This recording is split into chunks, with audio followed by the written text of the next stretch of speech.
சரி, நீங்க பொலிட்டீஷியனா தான் உங்கள் வேலையை பண்ணல. அட்லீஸ்ட் உங்களுடைய முதல் தகவல் 8 மணிக்கு முதல் உயிர் போகுது.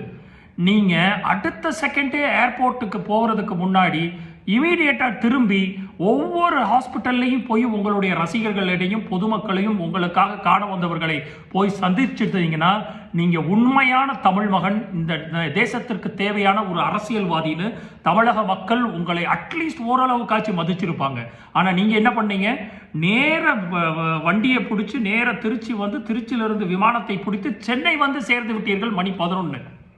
இப்ப வரைக்கும் 4 மணி நேரத்தில் பிரதம மந்திரி முதல் தகவலை கேட்டு அவர் ஆழ்ந்த இரங்கலை தெரிவித்துள்ளார். சீஃப் மினிஸ்டர் உடனடியாக ஒரு மீட்டிங்கை ஆர்கனைஸ் பண்ணிட்டு 1 மணிக்கு திருப்பி அவர் கரூருக்கு செல்கிறார். உதயநிதி ஸ்டாலின் அவர்கள் ஃபாரின் ட்ரிப்ல இருந்தவர் திருப்பி கேன்சல் பண்ணிட்டு நாளைக்கு காலையில் 6 மணிக்கு திருப்பி வருகிறார் சென்னைக்கு. கரூரில் இருக்கக்கூடிய மொத்தனை அட்மினிஸ்ட்ரேஷன் டிஜிபியிலிருந்து அத்தனை பேரும் அந்த கரூர் நகரத்துக்கு போகும்போது நீங்க இதற்கு காரணமான நீங்க கரூர்ல இருந்து திருப்பி சென்னைக்கு வர்றீங்க. எப்பேற்பட்ட ஒரு ஆளை இந்த தமிழகத்தில் இருக்கக்கூடிய தாவேகாவில் இருக்கக்கூடிய ஒவ்வொரு தொண்டர்களும், ஒவ்வொரு பொதுமக்களும், தமிழ்நாட்டில் இருக்கக்கூடிய ஒவ்வொரு பொதுமக்களும் இன்றைக்கு சிந்தித்து பாருங்கள். இப்பேற்பட்ட ஒரு தலைவரை இந்த தமிழகம் ஏற்றுக்கொள்ளணுமா? இப்பேற்பட்ட ஒரு தலைவரை தாவேகாவினுடைய தொண்டர்கள் ஏற்றுக்கொள்ளணுமான்னு நீங்க சிந்தித்து பார்க்க வேண்டிய சமயம். ஒரு 40 பேர் இறந்த சுவடே தெரியாம திருப்பி உங்களை நோக்கி வராமல் தன் வீட்டை தேடி ஓடுகிறார் ஒரு தலைவர்.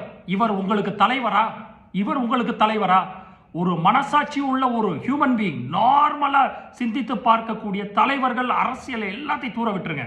தான் வீட்டு முன்னாடி ஒரு சடங்கு, ஒரு துக்க நிகழ்வு நடந்தாலே அந்த வீட்டில் சோறு பொங்க மாட்டாங்க.